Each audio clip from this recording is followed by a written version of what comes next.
Doctor Strange. You think you know how the world works? What if I told you the reality you know is one of many? This doesn't make any sense. Not everything does. Not everything has to.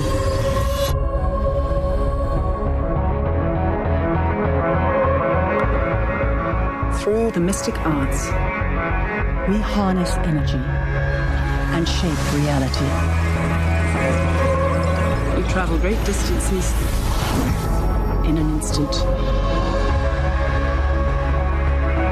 How do I get from here to there? How did you become a doctor? Study and practice, years of it.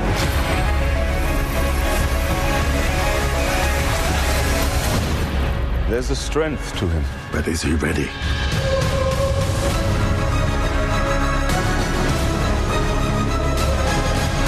Be careful which paths you travel down, Strange. Stronger men than you have lost their way. I am death. And pain. You'll die protecting this world. I can't do this. There is no other way.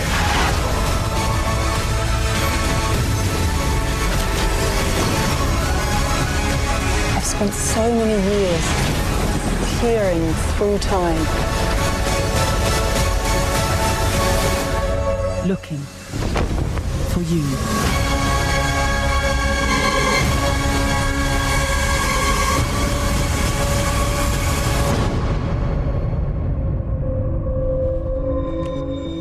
What's this, my mantra? It's the Wi-Fi password. We're not savages.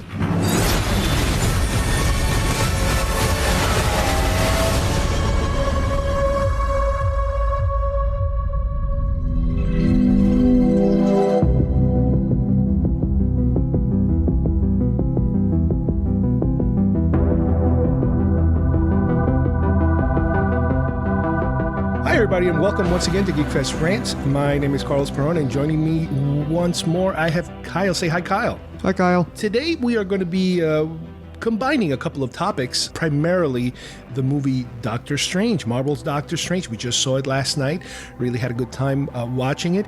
But because there seems to be a lot of quote-unquote strange theme stuff, in the media lately, we're also going to talk about Stranger Things and Dr. Hugo Strange, which is a reoccurring character that we've been seeing in Gotham quite a bit last season and a little bit this season. Let's start off with Doctor Strange, Marvel's Doctor Strange. Like I said, we saw it last night, and I know that off the bat from the trailers, you could tell that this is going to be a different kind of Marvel films. And I've talked about this in the past. Your Marvel films seem to be going into certain categories. You have your very serious, heavy Marvel films, your Civil Wars, your Winter Soldiers, your Iron Man type of films. Then you have your, what I like to call the Battle of the Network Stars, where you have Avengers and you have a combination of a lot of characters, and it's a little lighter than your typical darker, Marvel films. Then you have the ones that are, I think, aimed a little bit more at a younger audience, and that's your Ant-Mans and your Guardians of the Galaxy. They purposely, I think, and it might be because of the subject matter, lends itself to that. It allows it to do that. Be a little funnier, be a little more young targeted. And then you have the offshoot, how shall I say, the more fantastical ones. And that's when we start to dip into Thor, for example. We talked about this once before, that Thor is not your typical superhero in terms of his powers, but in terms of how you present his origin and his background. You're dealing with otherworld stuff. You're not dealing with mechanical superpowers in terms of machines and things that you can make yourself stronger by science, for example. You're dealing with magic, basically. It's a magic-based environment. And with the Thor films, they've been able to pull it off. Obviously, when you cross them with Avengers and you kind of sprinkle a little bit of that into the mix, it works. One of the biggest pitfalls of any type of film that has a magical or supernatural type of being is that you could always say to yourself, well, couldn't they just do this all the time? Like even the Hulk, for example, couldn't they just bring the Hulk out all the time and have him beat everybody up and then the story's over? The same thing with Thor. He's got magical kind of powers. He can do some stuff that most regular superheroes can't do. And obviously you have to kind of write in a certain way so that you can get away from that. You have to take your characters and send them off to certain locations to kind of get away from the story. This way you give a chance, the rest of the team a chance to be able to solve a problem without having to bring in the superpower guy. Well, with Doctor Strange, and let's just also keep in mind, we are now in a different tier, and this is a very successful thing that Marvel has been doing, and that is bringing in their second tier characters. Just like Iron Man, that kind of started this whole movement of Marvel, this latest, Marvel craze. He wasn't a first tier character. Everybody knew who the Hulk was. Everybody knew, who these major other characters were. But by tapping into, the less known characters, it gave them a fresher way of being able to approach them. With Doctor Strange, I didn't know much about him a while back. In other words, once this whole Marvel thing started, and, you started going, oh my God, Marvel is all over the place. Who are they going to hit next? Is it going to be this character, that character, this character? Once we caught word that Doctor Strange was coming, it was like, oh, well, how are they going to, what the heck, what do you do with Doctor Strange? What is he, a magician? Is he a sorcerer? What does he do? I mean, doctor, what is he, a doctor? So, when I started looking back into it, I remember Kyle and I, at one point, we rented, I think it was through Netflix or something, one of the animated Doctor Strange films that they've done, I don't know, maybe 5, 6, 7 years ago. I think it was from like 2007. Yeah, it was out there. It's modern, obviously. We're not talking about the 70s or the 80s here. So that was interesting. I also know that, because we talked about it before, there was a TV version of Doctor Strange, I believe around the time of The Incredible Hulk, when they were trying to pump out some TV movies back in the 70s, that looks really, really weird in terms of cheesy weird. It's on YouTube. You can search for it. I'll put a link to it. I put a link on it before, and you're like, oh, wow, this is going to, I really hope they don't go in this direction. But the thing that you have to start with is, who is Doctor Strange? How does he fit into this whole thing? So, Kyle, why don't you tell us a little bit about what is his background in terms of, and we learned this, don't get me wrong, this is an origin film, and this is the great thing about being able to introduce new characters, that you can spend a good time of the film on the origin part. So, Kyle, why don't you tell us a little bit about, what is his origin? So he was originally a medical doctor, like a neurosurgeon or something, and he got into a car crash, and he basically screwed up his hands in the process. So when he finally woke up in the hospital, he realized he couldn't really move his hands. Like he kind of had like his hands were really shaky, so he couldn't perform any of his procedures anymore. So he basically goes kind of like Batman and travels the world trying to find the power he needs to be able to kind of have the life he had. And it's funny you mentioned that, because that's exactly what I was thinking of when you're seeing him walking through those mountains and street scenes, and it's like, wow, this is just like, it's Bruce Wayne, trying to find himself type of deal.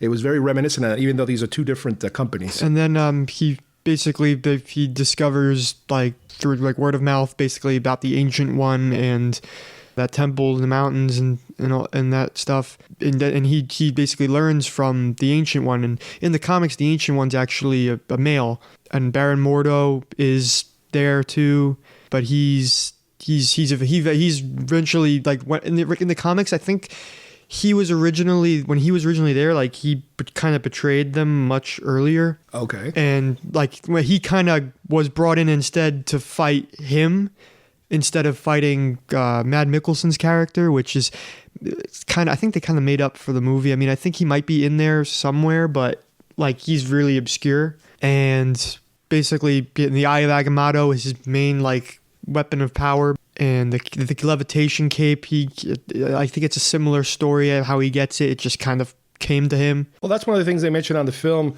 Again, I don't know how true it is to the comic, that when they're kind of like showing him the different weapons he could have, and they explain to him that you don't pick the weapon picks you. It's kind of like a little bit like a Harry Potter type of situation where they have to the particular device is attached to you in a way. And I had no idea whatsoever of what that whole cloak, that it was an actual thing that he used. I thought he was just doing magic or something, which was kind of a surprise to me because again, I haven't really seen it. I don't even remember, to tell the truth, that animated special that we watched, whether the cloak had a life of its own type of deal. In the movie, I don't think he really had the cloak. Like I think it was kind of more just the cloak. Like no, he didn't have it at all. He didn't have it at all. I don't think because I think he was like just learning. I don't think he.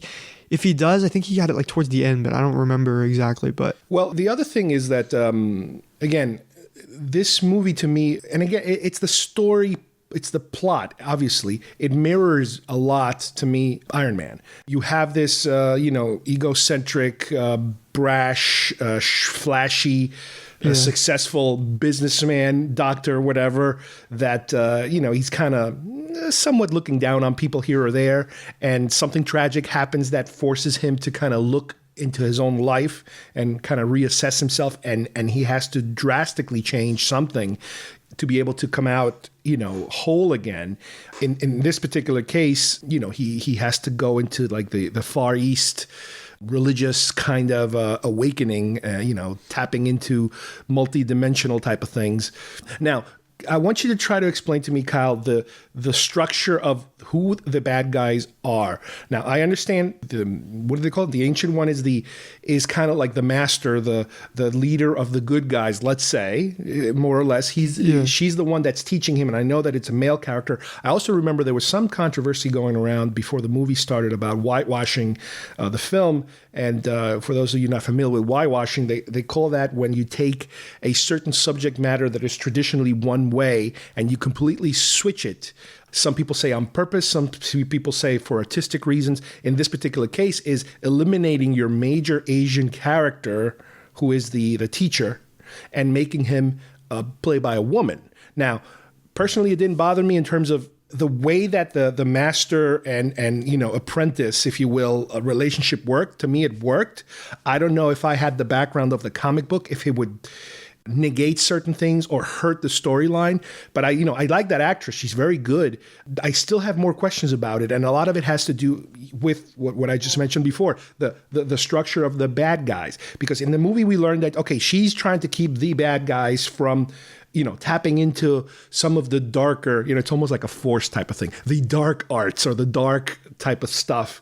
But why don't you explain to us, you said Matt Mikkelsen is a guy who apparently was part of the group. Yeah, I don't think he's really in the comics. If he is, he's probably just like a one-time issue character. Okay. But the main villain is, and the people recognize from the comics, is Dormammu, who is basically the entity of the dark realm of like dark dimension. Now he was that big head we saw, right? Yeah, but let's just also mention that the first time that the Ancient One shows Doctor Strange all these different worlds, you see him bouncing between all these multi-dimensional places, and one of them that he visits is that dark one kind of thing that comes back later in the film full blast. Yeah.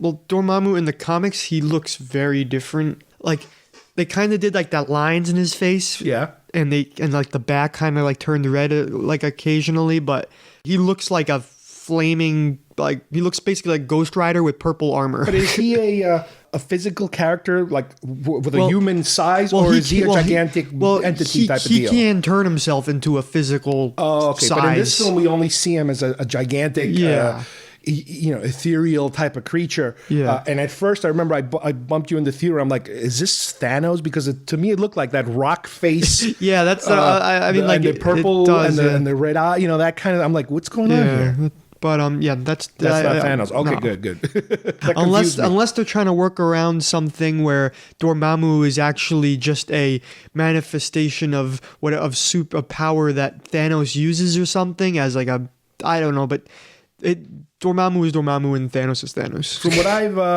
I'm reading here quickly, the Mads Mikkelsen character is a combination of several antagonists from the comics. So they basically took a whole bunch of bad guys and turned them into him. Because I know there's a bunch of people that like betrayed the Ancient One's order and stuff. They probably just took him from all those. So the thing about, okay, so you have your main bad guy and the agents for the bad, not so much the agents, but the people that want to bring the bad guy into the whole world. He talks a lot about this whole thing of kind of like unleashing, to stopping people from dying, to put an end to death, which I guess it's the ability that this other creature has, this main bad guy has, and these weird guys want to get.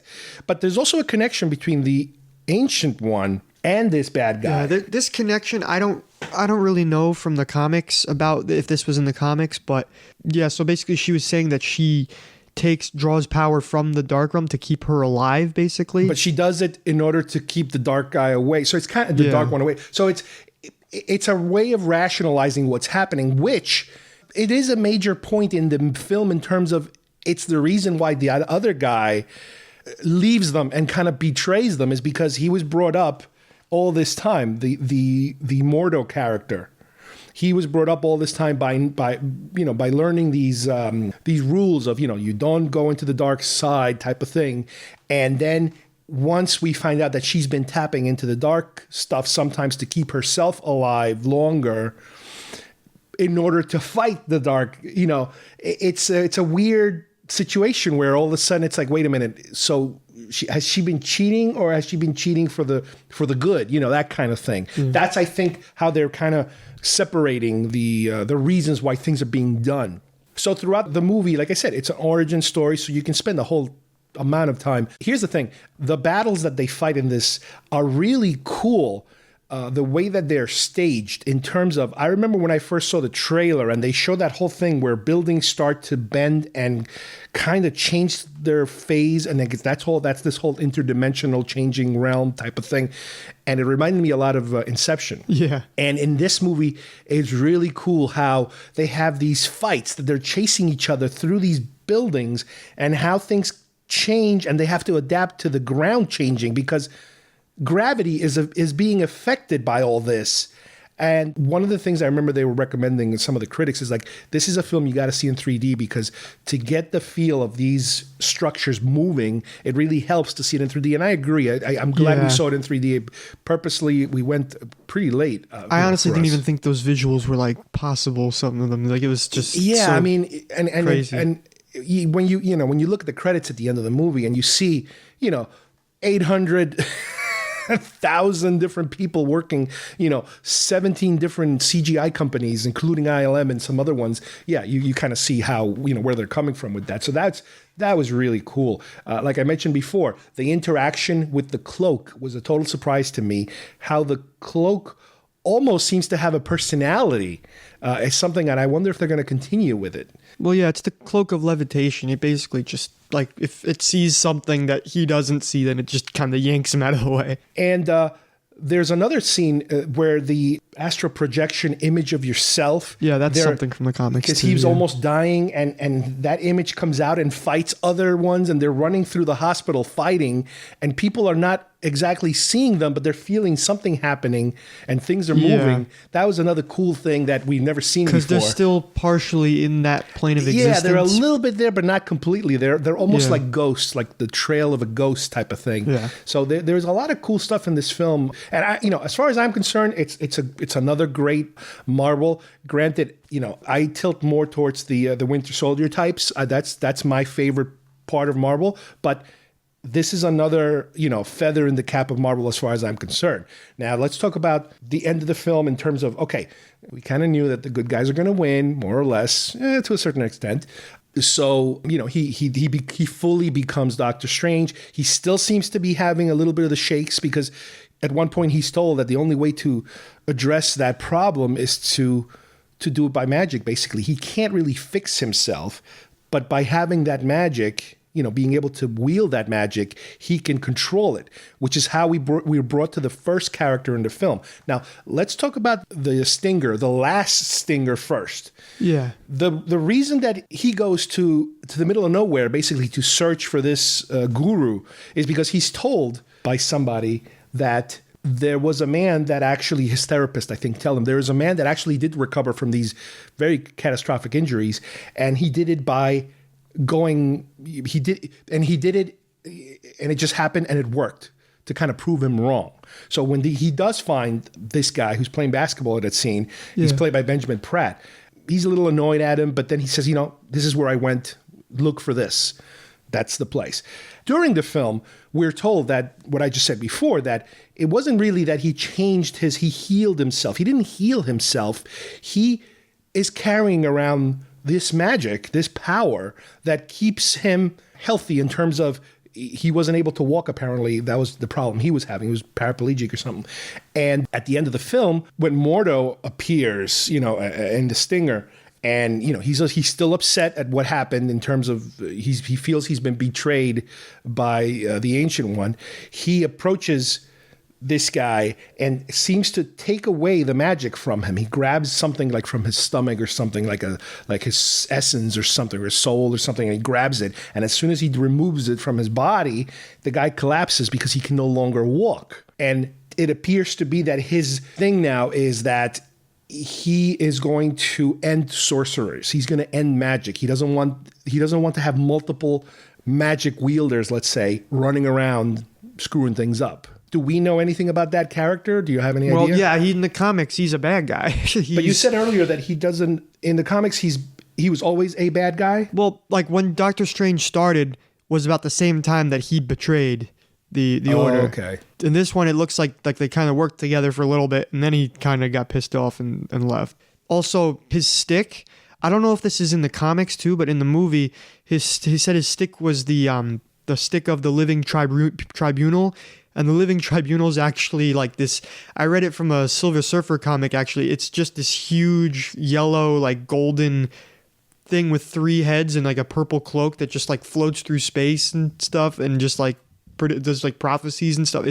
So that was kind of a cool Easter egg because like that. Maybe we'll ever see that character. I don't know. Let me also mention Benedict Cumberbatch, I think, was great. He's kind of made for these type of roles. He's got this. And maybe it's because I've seen him in Sherlock so much now that he has this aura of, again, kind of like Tony Stark. He's so overconfident and so functioning at a level higher than everybody else that he kind of comes off as a jerk a lot of times, especially in the beginning of the film. And, it fits perfectly. I can see him going forward, how they're going to continue with him in terms of... Now, the question becomes, how do you now interact with other superhero films? And this brings us to the first stinger, the one that's right as soon as the movie ends and the first couple of credits comes on. Why don't you tell us about the one with Thor? Yeah, so it looks like Thor comes in to see Doctor Strange and is trying to ask him basically to help him to find Odin. Something on Earth. Because, he's basically asking him to help find Odin. And then Doctor Strange is like, oh, yeah, if I find Odin, can you guys just leave? Because it kind of looks like they kind of don't like each other very much because they're both kind of magic people on that's levels. what I was telling you earlier. They kind of belong in the same part of the Marvel universe. They're messing around with stuff that really you can't explain too much. And that was also kind of like the comedic stinger because they have this thing going where Thor, he hands them like tea or something, but then it turns into a big mug of beer and Thor just drinks it and the mug refills itself magically, I guess. So that's where they're going. And the speculation is that maybe we're going to see these two in the next Thor film. Yeah, well, because there was some leaked set pics earlier, I think earlier last month or something, where you could see a picture of Thor basically holding Doctor Strange's address on a card. Okay. And also in that scene, you also see Loki. Loki's there, and they're both in civilian clothes, and Chris Hemsworth's wearing the same clothes that he's wearing in that end scene. Yeah. And then also you see Anthony Hopkins' Odin in a homeless garb, in the corner somewhere in one of the pictures. And that's the other thing that in that scene they do mention Loki, that he's running around, and that seems to be what's more concerning to Doctor Strange, the fact that Loki, 'cause they know the reputation of Loki, and that seems to be, to me, what he's most concerned about. Yeah, because everyone knows who Loki is because of the Battle of New York. Well, yeah. So. Yeah, that brings it there. But also, I wonder if Doctor Strange is going to play a part in actually bringing the Hulk into Thor's realm or something, or getting the Hulk here. Because in the comics, Hulk and Doctor Strange, they make up part of the original Defenders. which is him, Hulk, and then I think Silver Surfer was on there at one point, and then there was another character on there. It was like another female character, but they were the original Defenders. And some people were also theorizing that maybe he's going to show up in the Defenders show for a cameo or something, because he's in New York already, but or like Spider-Man or something. But I don't think so. But yeah, he's confirmed to be in Infinity War. What about Easter eggs as far as the movie's concerned? So I only noticed two things. One of them is that they do make a reference to the Avengers in terms of, they take care of actual physical threats and we take care of, the other weird stuff. Okay, I get that. The other thing I noticed was that they mentioned something about that medallion that he was wearing that has that magical stuff, the time stopping and time reversing stuff, talking about how there's an Infinity Stone inside it. Yeah, it's the time gem is what people are saying. Like, they didn't say it was the time gem, but it's just the time gem, trust me. And that was another cool scene where he's fixing things in a way, if you think about it, kind of like Superman did back in the original Superman film, where he kind of reverses the earth, makes time go backwards. Yeah. He's fixing the problem by making things go backwards. But the coolest thing was that while things are going backwards, they're interacting with the backwardness. Yeah. So they're moving forward while the world's moving backwards. You see him kind of... They're dodging things because things are going back to the place they were. Yeah, you see him like he uses his magic on Mordo so that he can see what he's seeing and stuff like that. So. Yeah, they did a really good job. Any other Easter eggs? Well, I mean, back on the Infinity Stones, now we have basically all the Infinity Stones except for the Soul Gem. And I haven't been keeping track of who's been finding what. We've found all the Infinity Stones except for the Soul Gem, and the Soul Gem is believed to be that they're going to find it in Thor Ragnarok, and it's believed because it seems like the main villain of it is going to be Hela, who's basically like the Asgardian like death god, basically, and they believe that she has it, and she has the Soul Gem. So this is all basically the Marvel plan is a countdown to the Infinity Stones. Really, yeah, it's Infinity War. Well, there's the stone. The Power Stone is with the Guardians of the Galaxy, and then it's with the Nova Corps. Yeah. And then Vision has one in his head. I forget which one that is. Okay. And then the Tesseract inside there is one. Okay, that's 3. And then this one, Loki's staff has one. Oh yeah. Yeah. And then that's from the Thor. Okay, from Thor movies. And then this one, Doctor Strange. Yeah, that's 5. That's 5. Okay. Who's got 6? Well, and the Soul Gem is the one that we still haven't found yet. And you saying that might be in the next Thor film? Yeah, because Kevin Feige said that's probably the most critical part of Phase 3 before the Avengers Infinity War. So that's probably where we're getting another gem. Cool. Okay, so now we know where we're going with all these films. And I guess, obviously, there's going to be more films than Stones, so they have to get in that direction. Yeah, next is Guardians of the Galaxy, then Spider-Man Homecoming. Yeah, and then Thor. And then right after that, I think it's Black Panther. Black Panther. Now we're dipping into 2018. And then, starting with Guardians of the Galaxy 2, they're going to do 3 movies a year. Yeah, and then once we're in 18, like Kyle said, we have Black Panther, and then they have Infinity War, Avengers. Yeah, it's not called Infinity War Part 1 anymore. I think what they're doing is it's just Avengers Infinity War and then Untitled Avengers movie after that. Okay. Then we have Ant-Man and the Wasp. And then we jump to 2019, Captain Marvel. Yeah. And then who the heck knows what happens after that? Well, yeah, then the next Avengers movie. And then after that, we don't know. So that basically wraps up for Doctor Strange. Now, let's just bring a couple of quick little points here because we are calling this episode All Things Strange. Who is Hugo Strange? Because I've been seeing him when I'm watching Gotham. I just finished catching up the last season and I'm into the second season now. How is it that, is it coincidence? Is it just another weird rivalry between DC and Marvel that they have an actual doctor whose last name is Strange? Well, I don't know about that, but the character, he's been in the Batman comics for a while. He's originally introduced as Bruce Wayne's therapist. Oh. And Bruce he doesn't tell him that he's Batman, but based on like context clues, he figures out that he's Batman. Okay. And so, but he doesn't tell anyone. He kind of just like has this like crazy obsession with him, and he has his own experiments that he does. So he kind of does he work at Arkham like he does in the show? In some incarnations, in some points he does. Sometimes he's just he has his own secret lab, but he basically creates villains for him to fight because he enjoys it. Okay. And then sometimes he does want to get personal with him. Sometimes it's like he wants to actually be Batman. He's crazy. But yeah, that's pretty much like all he does.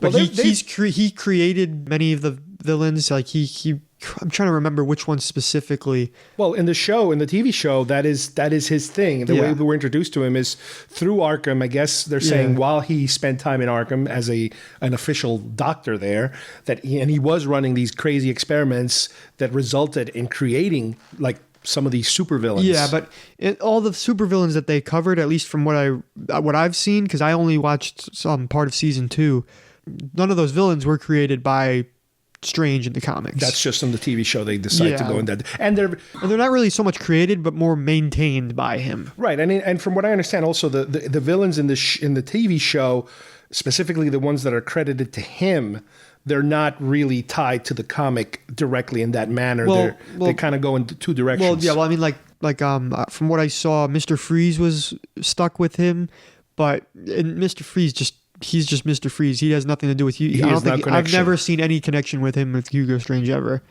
And then like Firefly too. Firefly, same deal. That's not usually something we see. Well, as far as the television show, they've kind of gotten to a hold point, I guess, with Doctor Strange. His storyline seems to be at least put on hold now because they're focusing on some other main villain now. It's very possible they'll return to him, but who knows? Maybe this is the type of show that you spend some time with a bad guy and then you move on to other bad guys because you don't want to obviously too much of it. This is a show where not a lot of people are going to die because they need all these villains. Right, and you got to stick to your main villains. You still have to deal with the Penguin and the Riddler. That's two main characters, and sooner or later they're gonna have to bring in the Joker. Yeah, they keep teasing it, and this is one of the only things that really pissed me off about the show. Like the guy they had that was the main tease, he was super good. Yeah, they should have kept him. Like they were just like, he's just. But I could have sworn I read something about him possibly returning to the show somehow. Well, yeah, I think he could. Like he doesn't have a lot of jobs like at acting stuff. Like he's also a model too, apparently. But he was perfect. Yeah, he was so good. Like that was fantastic job he did. So we'll see what happens. So that's our second Doctor Strange, coincidentally. The third strange thing in the media we're going to call, it's going to be Stranger Things. This is a show that has nothing to do with comic books. Not really, but it's a show that appeared out of nowhere. They were teasing it on Netflix. It's a Netflix-only show. And it looked like to be a horror sci-fi with kids. So one way of describing the show, I would say, is if you're doing the Hollywood pitch, and if you're old enough to know what these references are, it's the Goonies meets the X-Files, kinda. With a little meets E.T. Yeah. Because you have the dynamic of these, plus it's taking place in the 80s, which is a very big thing. The nostalgic element and the style, the clothes, the music, all those 80s elements are heavy at play. It's similar to how, for example, Madman takes place in the 60s, and it's so heavy, the influence of the time. This show is very thick 80s. And the way that they combine the relationship of these 5 or 6 kids, plus there's more kids associated with it. It's very, to say Goonies, it's the easy answer, but it's not. Goonies was goofy stupid. This isn't goofy stupid. This is a little more serious. This is more, like I said before, it's like E.T. in terms of the relationship of the kids and the friendships with these kids. And these are very serious friendships. And then you have the supernatural sci-fi element, which is X-File level serious. When the story shifts to what's happening with this girl that appears to have gotten away from some kind of government research lab, and the things that she's connected to, these creatures or events that are happening, behind closed doors having to do with science experiments, that is heavy.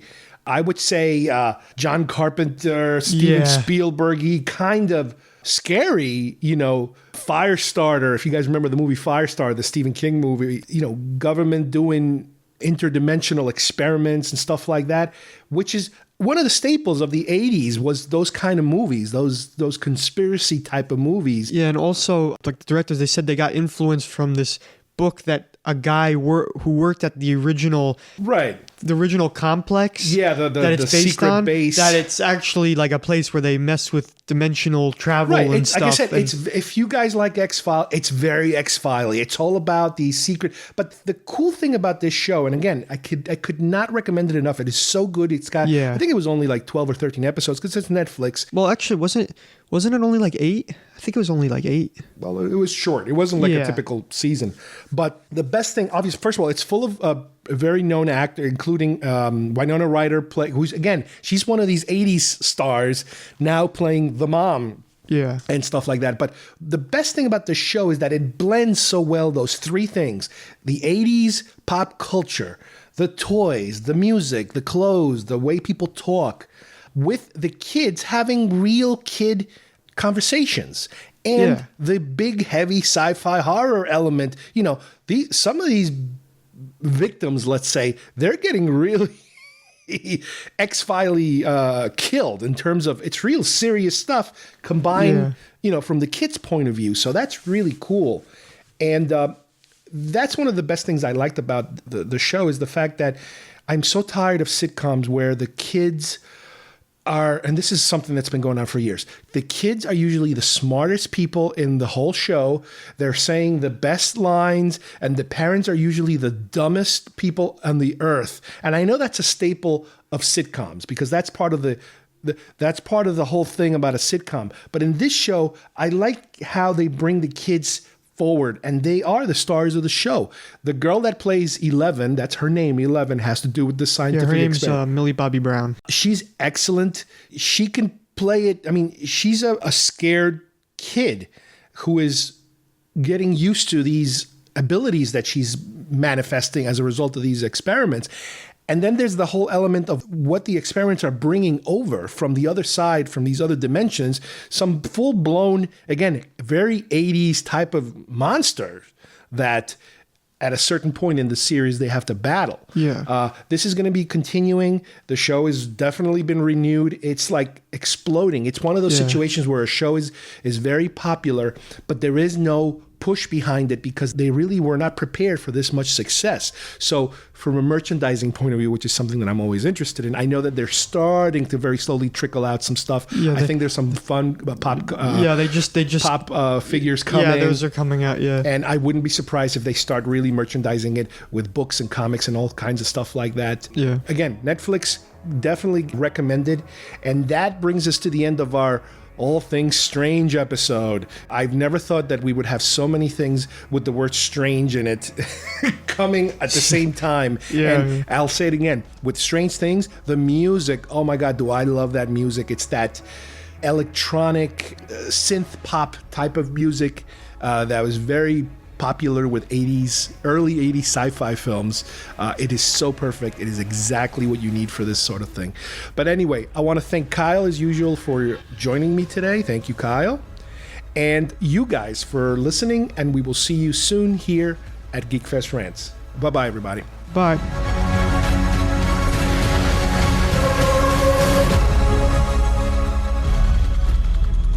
Something is coming. Something hungry for blood. What is it? The Demogorgon! We're in deep shit. Now we have to go. Later. See you tomorrow. Good night, ladies. Kiss your mom night for me.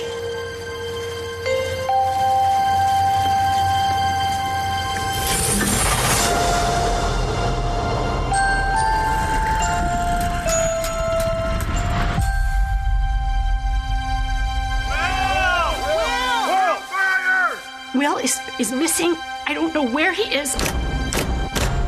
99 out of 100 times, kid goes missing. The kid is with a parent or a relative. What about the other time? What? You said 99 out of 100. What about the other time? The one. The one. Wow! Wow! Guys, I really think we should turn back. You guys hear that? That's not Will. You're in trouble, aren't you? We've sealed off this area. This is where it came from? Yes. And the girl? She can't have gone far. Find her. Do you really think it was a coincidence that we found her at the same place where Will disappeared? Something is going on here! What the hell? She knows about Will. Is there any way that you could reach him? Yes.